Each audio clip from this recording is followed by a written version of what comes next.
Boa noite, pessoal. Sejam bem-vindos ao segundo painel do dia de hoje. Eu sou o Giovanni, sou colaborador do grupo Build Vita, e nesse painel a gente vai falar sobre as diferentes formas de se empreender socialmente e como esse tipo de empreendedor pode trazer soluções aos problemas habitacionais. Para compor esse painel, eu gostaria de chamar a Camila Jordan.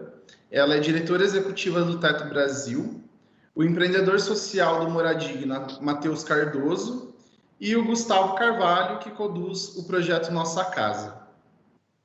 Antes da gente começar a nossa conversa aqui, eu queria trazer um panorama geral do que é empreendedorismo social, para quem ainda não está por dentro dessa forma de empreender, entender um pouquinho mais, e aí depois, com as perguntas, a gente conseguir aprofundar.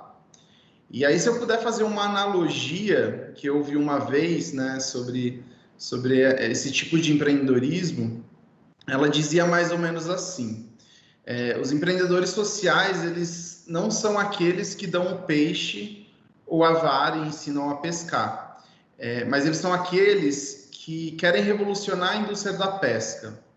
Ou seja, o empreendedor social, ele acaba tendo um foco em buscar soluções e empreender para resolver problemas sociais. Então, o grande objetivo é gerar o máximo de impacto positivo na sociedade. E aí a forma de atingir esse impacto, ela pode ser feita de diversas maneiras, né?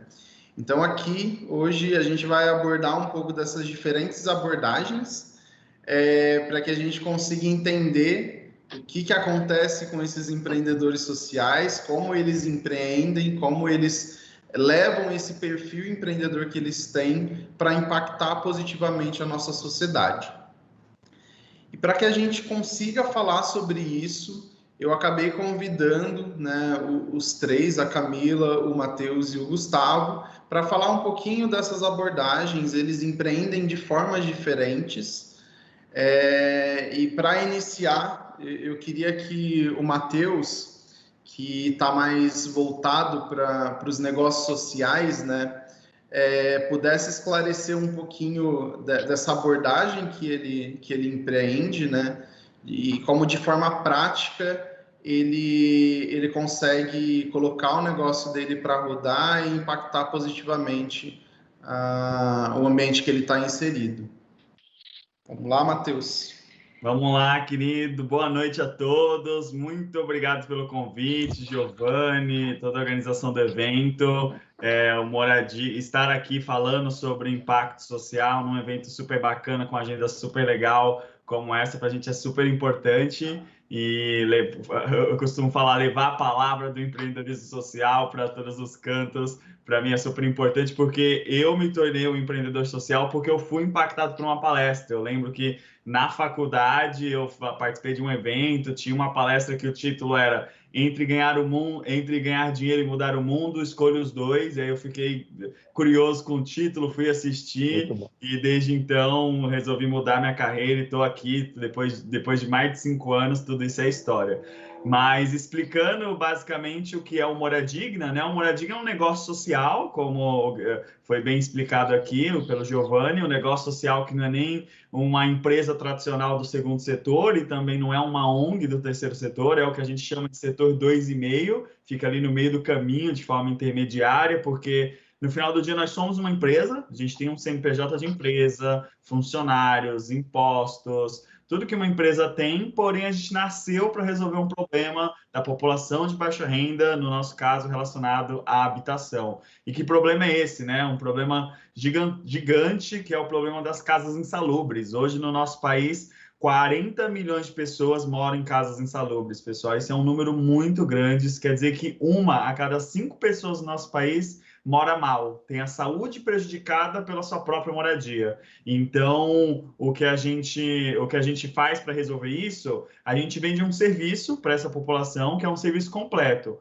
com material, mão de obra, gestão e o acesso a financiamento. É esse acesso ao financiamento que dá acesso a reforma do Mora Digna, né? Porque uma família de baixa renda não tem 6 mil, 7 mil reais para pagar numa reforma. Agora, quando ela paga isso de forma parcelada, em 10 vezes, em 12 vezes, acaba fazendo com que o valor fique acessível e aí ela consegue reformar a casa dela. Então, o Mora Digna surgiu há 4 anos atrás, 5 anos atrás, na verdade, a gente completa agora dia 23 de outubro, estamos prestes a comemorar nosso aniversário aqui no Mora Digna, e durante essa jornada já foram mais de 800 reformas realizadas. A gente começou aqui no extremo da Zona Leste de São Paulo, no Jardim Pantanal, no bairro no qual eu cresci, eu vivi. Eu tenho 26 anos e 26 anos de experiência com obra, porque eu nasci numa obra, a minha vida toda foi a minha família tentando fazer uma reforma para que a gente morasse melhor. Então, eu sempre, o meu conhecimento é super empírico sobre o que o Mora Digna oferece, né? Morei por muito tempo numa casa insalubre,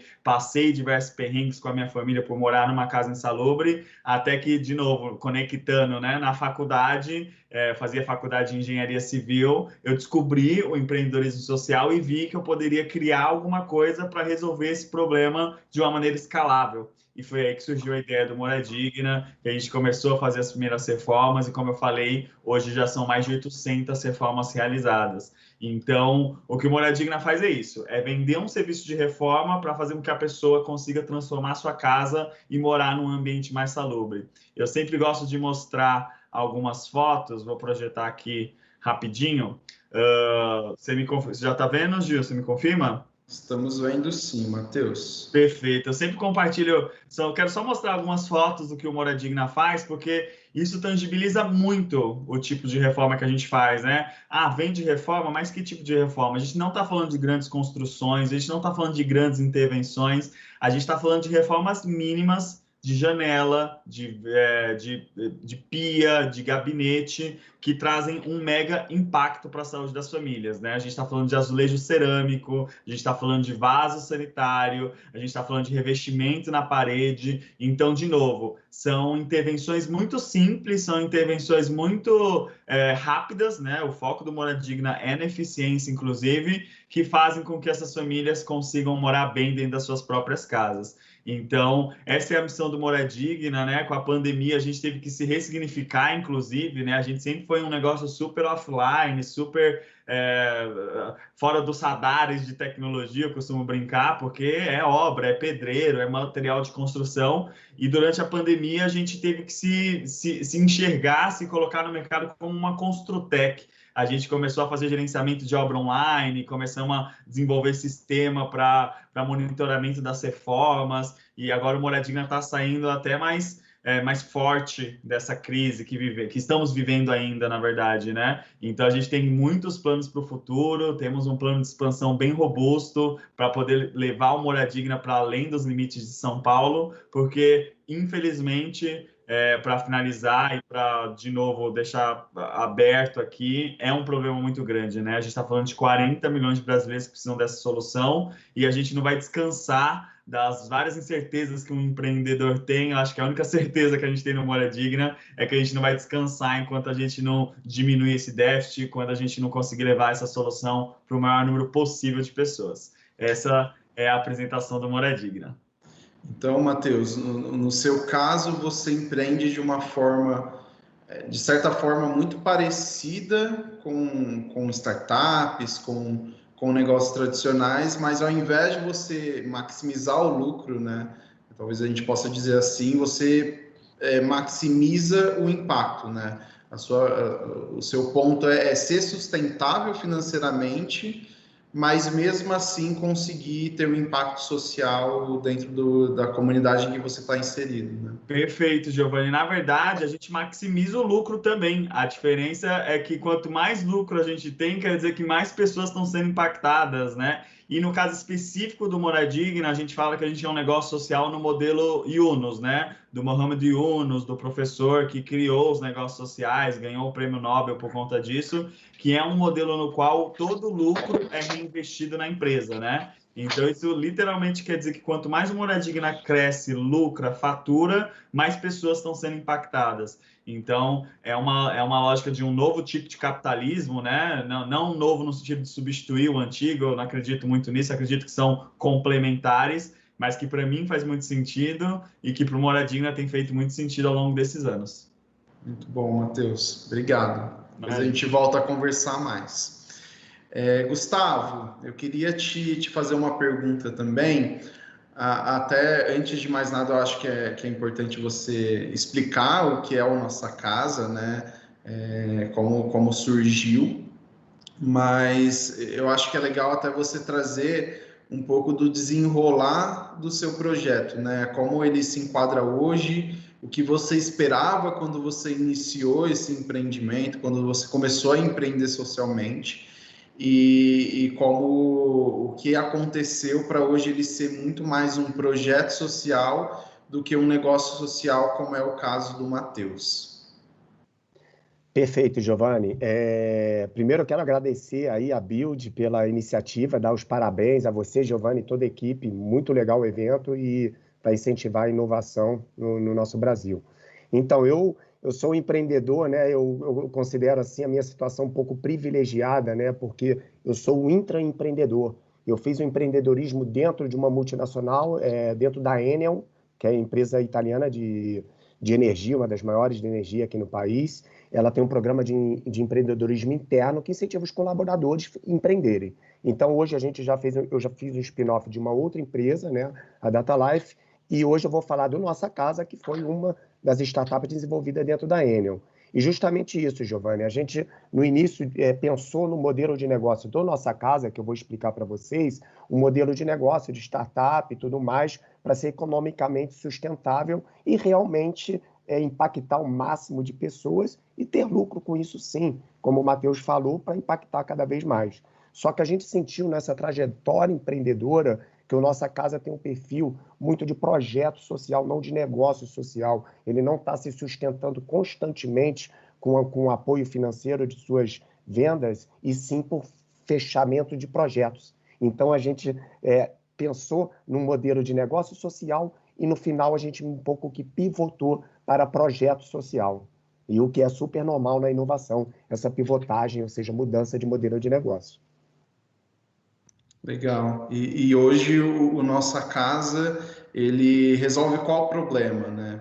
Qual é a dor que vocês encontraram aí ligada ao setor da construção e como vocês conseguiram encontrar uma solução para esse problema? Perfeito. Giovanni, eu vou projetar alguns slides que eu acho que é como o Matheus falou, né? Tudo muito visual e fica muito mais claro, perfeito? Me avisa, por favor, quando estiver visualizando o PDF aqui, por favor. Já abriu aqui, viu, Gustavo? Então vamos lá, né? Falando da Nossa Casa, pessoal, seguinte, a gente está em pleno século XXI, infelizmente tem pessoas com necessidades básicas de qualidade de vida. Eu estou falando da dor de passar muito frio e muito calor dentro de casa, condições insalubres, como foi falado anteriormente. Como é que a classe A resolve? Ela liga o ar-condicionado, o home theater está resolvido. Acende a lareira, está resolvido. A grande pergunta é como a classe C e D resolve para combater o grande calor dentro de casa.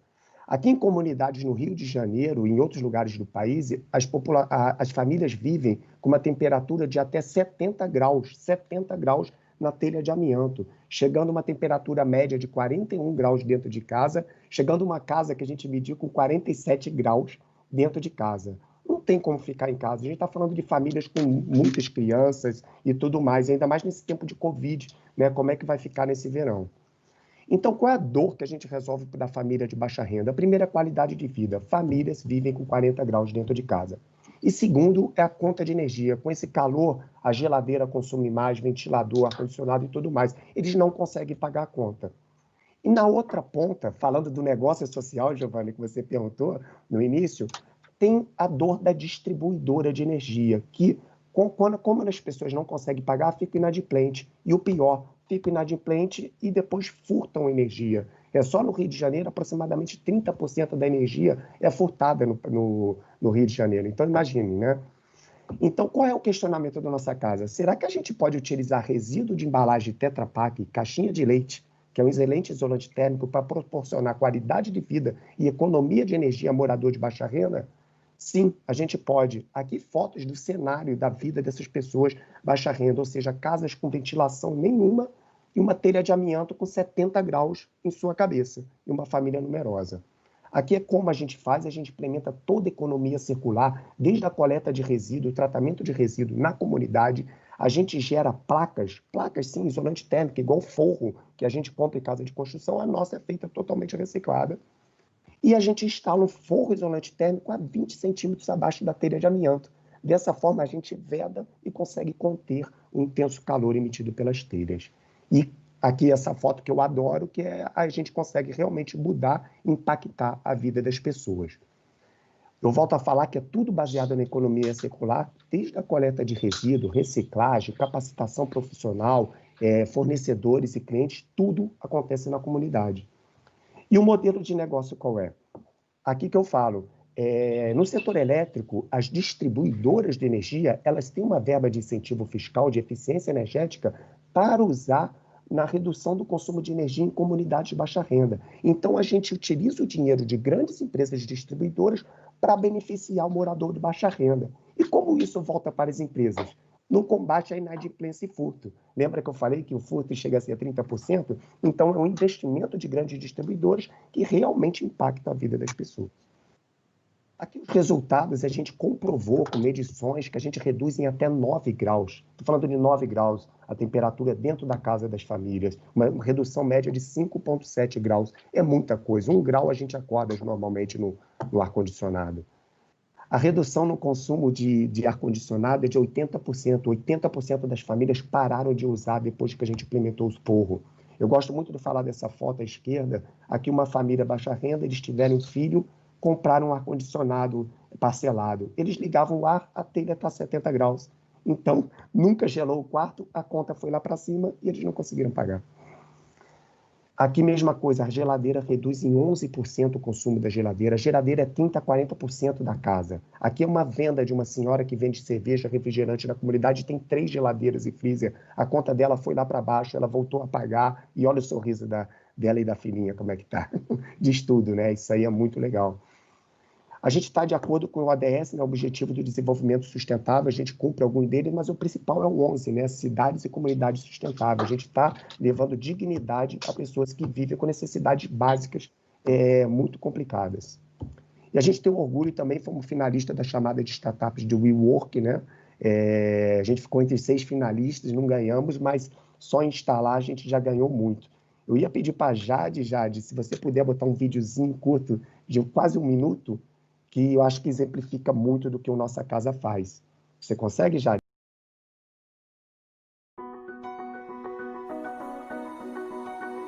A gente tem um problema para a população de baixa renda, né? Que eles não têm qualidade de vida dentro de casa, ou seja, eles vivem hoje com a temperatura média de 41 graus dentro de casa. A startup em nossa casa protege famílias de baixa renda do intenso calor emitido pelas telhas de amianto. Ou seja, o sol bate na telha de amianto que emite um intenso calor aqui para dentro da sua casa. E o que a gente faz? A gente utiliza caixas de leite e instala um forro isolante térmico para proteger a sua família, as famílias, do intenso calor emitido pelas telhas. E vale lembrar que a embalagem Tetra Pak é polietileno, alumínio e papelão. Muita gente pegou a caixa de leite e jogou fora como eu. E nunca sabia que um dia eu precisasse dessa caixa. E foi essa caixa que aliviou nosso sofrimento aqui do calor. O meu sonho é que esse projeto não fique somente no Rio de Janeiro. Eu quero levar ele para o Nordeste do Brasil e, quem sabe, para outros países. Mudar a vida dessas pessoas é o que me dá vontade de ir à frente cada vez mais.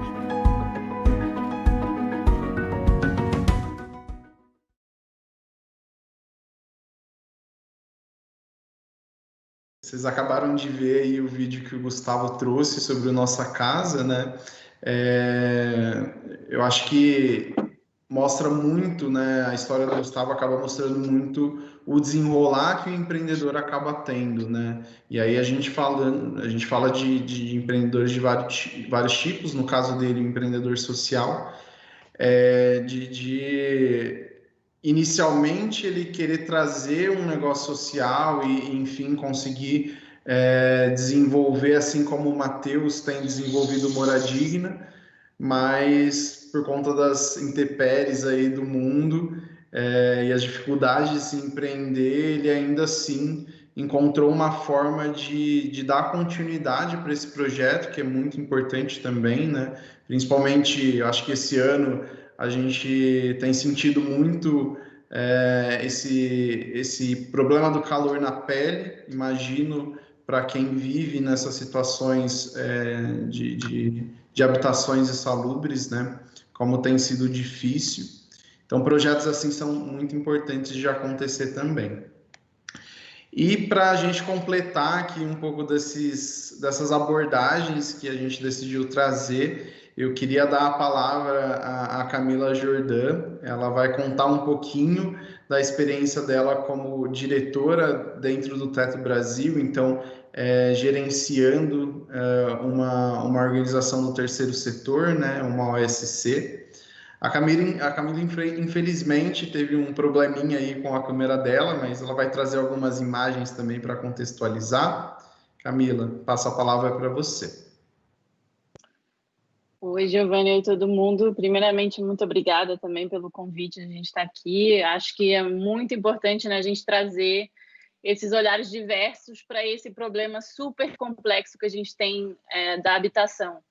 Então, acho muito legal poder dividir aqui o palco com outras organizações que têm outros tipos de atuação que a Teto, e contar um pouquinho assim do contexto em que a gente trabalha. Vou compartilhar aqui a imagem. Vocês estão vendo, né? Então, a Teto, né, uma organização que busca a superação da pobreza em que vivem milhões de pessoas em comunidades precárias. Essa foto é um exemplo assim do tipo de lugar onde a gente trabalha, né? São favelas um pouco diferentes das trazidas aqui pelo Gustavo. São realmente comunidades onde famílias, né, pessoas vivem em situações de extrema vulnerabilidade, morando principalmente em barracos feitos de retalhos, como vocês podem ver na foto, de madeira, enfim, várias questões. E primeiro, antes disso, eu até ia comentar com o Gustavo, né, que a gente acabou de estar com uma parceria de telhas com a do Bem, que fazem telhas também recicladas, que a gente vai começar a utilizar agora. Então, também estamos super felizes por poder, né, juntar essas grandes questões também, né, da reciclagem, do reaproveitamento e do conforto térmico nos nossos projetos também. Mas aí, enfim, contando um pouquinho mais, né, da situação, no Brasil, né, 52 milhões de pessoas vivem na pobreza. Então, o Brasil é um dos países da América Latina que também, além disso, mais desigual. E o que a gente sabe, né, é que, infelizmente, devido à pandemia, a pobreza no Brasil vai aumentar. E a recuperação dessas comunidades onde a gente trabalha vai ser muito mais lenta e muito mais, né, difícil. Então, quando a gente fala assim, da recuperação econômica e tal, né, volta ao novo normal, a gente sabe que as comunidades onde a gente atua vão ter um caminho aí muito mais longo e muito mais complicado. E aí o que a gente diz, né, que as favelas precárias onde a gente atua, né, são essa manifestação extrema da realidade e da desigualdade, em que o fator humano se destaca como a única fonte de ação para a construção do habitat. Então, como também, né, o Matheus trouxe, né, a sua experiência de autoconstrução, né, das favelas, isso nessas comunidades também é a realidade, né? As pessoas chegam, precisam construir as suas próprias casas, muitas vezes, né, vindo de outras comunidades, de remoções, enfim, vários cenários aí possíveis, outras também, comunidades já muito estabelecidas. Mas, além disso, a gente gosta... essencial também dizer, né, que, além disso, as favelas são, por outro lado, também centros de grande inovação, né, e manifestação do poder do trabalho em comunidade. Então, a gente sabe que isso, ao mesmo tempo que são essa manifestação, né, da desigualdade, da pobreza, temos esse lado muito forte, humano, esse lado, né, de autossuperação. Então, através da nossa metodologia de trabalho, trabalhamos no fortalecimento das capacidades comunitárias, principalmente, né, através do engajamento de moradores e de jovens voluntários. Então, a gente é mais conhecido pelo nosso projeto... está na ordem errada. Enfim, aqui temos, né, somos mais conhecidos pela nossa construção das moradias de emergência, que envolvem muita mão na massa, muita lama, às vezes, muito esforço físico. mas principalmente é uma jornada de transformação, uma jornada de encontro, né? De formação, por exemplo, uma parte muito importante do nosso trabalho é a formação de jovens voluntários através de voluntários que sejam críticos, que sejam positivos. Então, um estudo feito pela TET Internacional, né, que é essa associação, a gente faz parte dessa organização internacional, é que a maior parte dos jovens, mais 70% dos jovens que passa pelo trabalho na Teto, acabam mudando as suas preferências profissionais, acabam repensando a sua trajetória profissional depois de terem esse encontro com, normalmente, uma realidade que eles não conheciam anteriormente ao trabalho, né? No Brasil, a gente já está há mais de 12 anos, e juntos com as comunidades já construímos mais de 4.300 moradias de emergência, já construímos mais de 50 projetos comunitários e já mobilizamos mais de 70 mil voluntários. Então, são números realmente... Até eu fico sempre impressionada com esses números. E a gente, enfim, ainda precisa fazer muito, né? A Teto tem esse entendimento que a gente atua na ponta, na emergência extrema, né? Realmente naquela família que precisa de um lugar para dormir tranquilamente, para não se preocupar com a chuva, para não se preocupar com o vento, para poder ter um conforto térmico, para a proteção dos seus bens, né? da sua família. Mas a gente acredita na mudança estrutural, na mudança do status quo. Então, a gente trabalha muito também com incidência política, continuamos, né, crescendo, evoluindo nesse sentido, mas é uma parte muito importante do nosso trabalho, essa mudança também, né, das estruturas que fazem com que essa desigualdade seja tão pesada. E, por fim, só dizer que, né, com a Covid a gente atualizou um pouco os projetos, como o Matheus diz, é necessário a gente se reinventar, né? A palavra mais amada e odiada do momento, que é reinvenção. E a gente agora trabalhamos em escala, né? Então, normalmente, os nossos projetos mobilizam muitos voluntários de forma massiva ao mesmo tempo. Então, nesse momento, desde março, a gente teve que parar com as nossas ações massivas. E estamos acompanhando as comunidades remotamente. Agora voltamos a fazer pequenos projetos de forma assim, mais cirúrgica, de acordo com as necessidades levantadas. Então, estamos fazendo banheiros, captação de água da chuva, lavatórios, hortas comunitárias, refeitórios comunitários, tudo voltado para a mitigação da Covid nas comunidades. Essa aqui é uma foto de uma sede comunitária, se não me engano, na Bahia. Muito bacana, Camila. E aí eu acho que a gente traz, né, com a palavra de vocês três, formas diferentes de se empreender socialmente, né? A gente tem o Matheus, que está dentro dos negócios sociais e acaba indo para uma vertente muito mais ligada ao segundo setor, né? A Camila, que hoje... junto ao Teto, está muito ligado ao terceiro setor, né? Completamente ligado ao terceiro setor, e o Gustavo, que acaba ficando ali entre o meio dos dois, né? Desenvolvendo o projeto dele sempre que ele consegue ter demanda, né? E aí, né, eu queria saber de vocês três, e aí se vocês pudessem me falar rapidamente um pouco sobre esses desafios de se empreender com impacto, né? Então, assim, a gente sabe que essa semana a gente tem falado muito sobre empreendedorismo aqui no evento e a gente sabe que existem muitas dificuldades em se empreender de forma mais tradicional. E aí eu imagino que essas dificuldades elas devem ser maiores ainda quando a gente leva em consideração o ambiente social, né? Então, assim, eu queria saber de vocês se existem barreiras, se despertam o mesmo interesse, se a gente dispõe dos mesmos incentivos que startups, por exemplo, têm, né?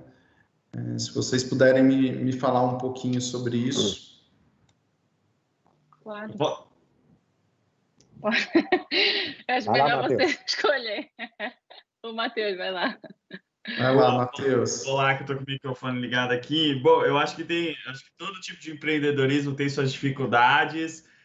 mas o que eu sempre vi e está fresco para mim, porque inclusive hoje de manhã eu participei de um evento e respondi a mesma pergunta, é que o empreendedor social ele tem que primeiro convencer de que o empreendedorismo social existe e funciona para depois fazer uma parceria, para depois fazer uma venda, por exemplo. Então, a gente vai fechar uma parceria com uma empresa, a gente vai fazer uma proposta B2B para uma empresa. Primeiro a gente tem que mostrar o que é um empreendedorismo social, qual que é o modelo do Moradigna. Aí você perde 30 minutos da reunião convencendo de que você existe, que existe dessa forma, porque é uma novidade. Aqui a gente está numa bolha, não é à toa que, inclusive, eu já encontrei o Gustavo em outros eventos, sempre encontro a Teto em outros eventos, porque você conta nos dedos das mãos as organizações que estão fazendo isso no Brasil. Então, não faz parte do conhecimento geral das pessoas. Então, primeiro você sempre tem que convencer e depois você começa o seu speech de venda mesmo. E uma outra questão que acontece, que pelo menos a gente do Moradigna sofreu bastante no início, depois a gente acabou se ajustando no quesito de comunicação, foi a questão de que as pessoas têm o preconceito de achar que se é negócio social é declaradamente mais barato, é automaticamente mais barato, porque é para a população vulnerável, então é mais barato. E o Moradigna, por exemplo, não é necessariamente mais barato, o Moradigna é mais acessível. Quando você compara a solução do Moradigna com o nosso maior concorrente, que é um pedreiro da comunidade, que é com quem a gente concorre, a gente é mais caro, né? Porque a gente trabalha com as melhores marcas do mercado, a gente tem gerenciamento, a gente emite nota fiscal, a gente tem administração, então acaba que o nosso serviço é mais caro, né? Mesmo com todos esses atributos. Porém, o pedreiro da esquina, ele cobra um serviço que o Moradigna cobra 4 mil, ele vai fazer por 3 mil. R$1.000 é bastante coisa de diferença. Mas a grande diferença é que ele quer 1.500 na segunda, 1.500 na sexta. Com o Moradigna, você vai pagar a primeira de 400 hoje, a próxima daqui a um mês. Então, o Moradigna não é mais barato e tem que desmistificar esse romantismo e preconceito de que o negócio social é mais barato. Mas, mesmo assim, o Moradigna é muito mais acessível, porque a gente parcela. Então, acho que essas são grandes dificuldades que a gente tem no setor. A Camila apareceu aqui para a gente, né? A câmera dela carregou. Camila, e aí eu queria entender, né, o Matheus frente a um negócio social, como é para você tocando uma iniciativa sem fins lucrativos, assim, quais são as principais barreiras, o que você pode me trazer aí de dificuldade em empreender uma OSC? A gente tem um modelo de financiamento totalmente diferente, né? A gente vive 100% de doações. Sejam elas através de pessoas físicas, então temos, por exemplo, um programa que são os Amigos da Teto, que são pessoas que fazem pequenas doações recorrentes todos os meses. Temos também as empresas Amigas da Teto, que são empresas que doam pequenos valores. Depois temos projetos, por exemplo, a construção de projetos nas comunidades, seja moradia de emergência ou outros projetos em que a gente tem um serviço social, digamos, que é, por exemplo, voluntariado corporativo, em que as empresas, por um valor, elas podem levar as equipes para construir na comunidade, para ter esse contato, para conhecer as famílias, ou através, por exemplo, de editais. No Brasil, enfim, a cultura da doação tem vindo a crescer, ela não era muito alta, e principalmente pensando em empresas, né? As doações eram mais cestas básicas, e no orfanato, um dia, o engajamento que a gente requer dos colaboradores com a Teto é totalmente diferente, né? Se você vai um final de semana na comunidade, você levanta às 5, 6 horas da manhã, você bota a mão na massa, você come um pouco de lama, então é uma coisa que tem vindo a crescer, mas ainda estamos em construção, né? Agora eu digo que a nossa maior dificuldade é não podendo estar em campo da forma como a gente estava, os recursos são restritos. Então, ainda no Brasil não existe a cultura de doação como existe em outros países, de doações irrestritas, né? De uma fundação, uma empresa que fala, eu te dou aqui 10 mil para você fazer o que você quiser e achar melhor.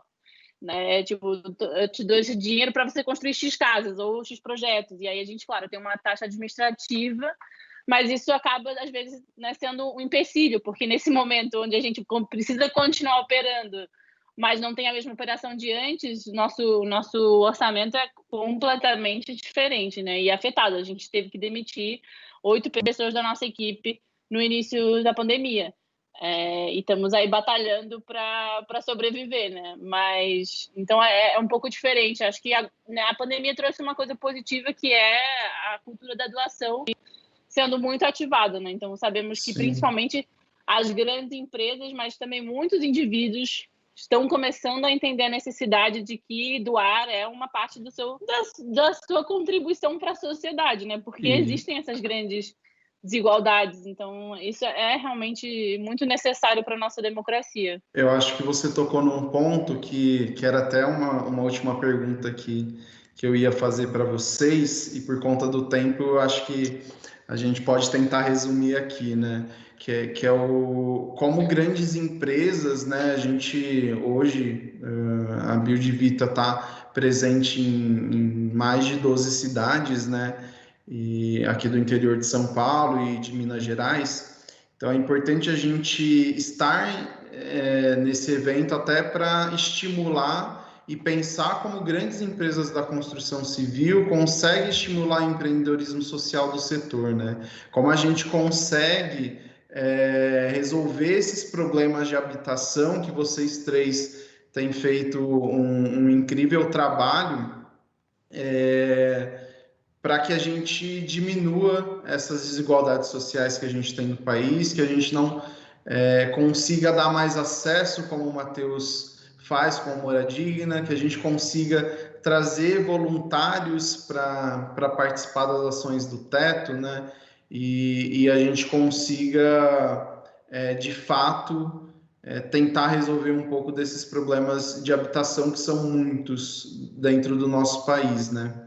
E aí, para finalizar, antes de mais nada, eu queria agradecer vocês pela participação. Acho que, como eu já tinha dito para vocês, eu quis convidar vocês para esse painel, por uma questão até pessoal, assim, de admiração pelo trabalho que vocês desempenham. E aí eu queria também dar aí os últimos minutos para que vocês possam fazer, expor, né, falar onde vocês estão nas redes sociais, fazer aí um último chamado, para que as pessoas que estão nos assistindo também conheçam mais das organizações e do que vocês têm feito aí. E a minha luz caiu. Vai lá, Camila. A gente está nas todas as redes sociais, acho que só a gente não está ainda no TikTok, mas talvez em breve vamos ter que nos juntar, mas é sempre Teto Brasil, como vocês podem nos encontrar. E também vou deixar o convite aqui para todo mundo e para vocês também, principalmente. A gente vai ter um evento no dia 31/10, chamado Cidade em Foco, que é um evento nacional, nesse ano vai ser virtual, onde a gente fala sobre o direito à moradia, direito à cidade, e esse ano a gente vai focar, né, em quais são as cidades que a gente quer ver no pós-pandemia, né? O que a gente precisa fazer diferente saindo dessa crise. Então, deixar esse convite, o link já tá disponível aí nas redes. Gustavo? O Nossa Casa está no Instagram, né? Na verdade, a gente começou muito também pela parceria com o Brasil Sem Frestas, que utiliza resíduo de embalagem para combater no frio no sul do Brasil. Então, Brasil Sem Frestas Rio é o Nossa Casa. A gente está unindo forças junto com o Brasil Sem Frestas. E a gente está nesses desafios, né, de fazer as empresas, como você falou, apoiarem o novo, né? Como ela pode apoiar? Às vezes não é só com dinheiro, às vezes é incubando uma startup, às vezes é doando material, ajudando com conhecimento. A empresa não pode ficar somente fazendo trivial, querendo que o resultado seja diferente. A gente tem muita dificuldade, às vezes as empresas só querem apoiar com lei de incentivo e tudo mais, e às vezes elas têm que tomar pequenos riscos para que uma ideia nova possa fazer um impacto maior na sociedade. Muito bom. Matheus, para finalizar. Sensacional, super corroboro com a fala dos meus colegas, principalmente essa última parte que o Gustavo trouxe. O setor precisa do envolvimento das empresas, precisa que as empresas contratem negócios sociais, em vez de fazer só aquela doação no Natal, por que não fazer um projeto junto com um negócio social que esteja correlacionado ao seu core business, né? Todo mundo ganha muito mais. O Moradigna tem feito muito isso com as empresas parceiras. Então, as portas ficam abertas para parcerias como essa. Nossas redes sociais são Moradigna, né? Moradigna no Face, no Instagram. E vai ser um prazer contar com contatos e com dúvidas de quem quiser saber mais sobre nossa empresa e o nosso propósito. Muito obrigado, pessoal. Agora a gente vai ter um próximo painel que a gente vai tratar sobre empreendedorismo sustentável. Convido a todos também a assistir, porque vai estar bem legal. É isso. Obrigado. Obrigado, pessoal. Foi ótimo.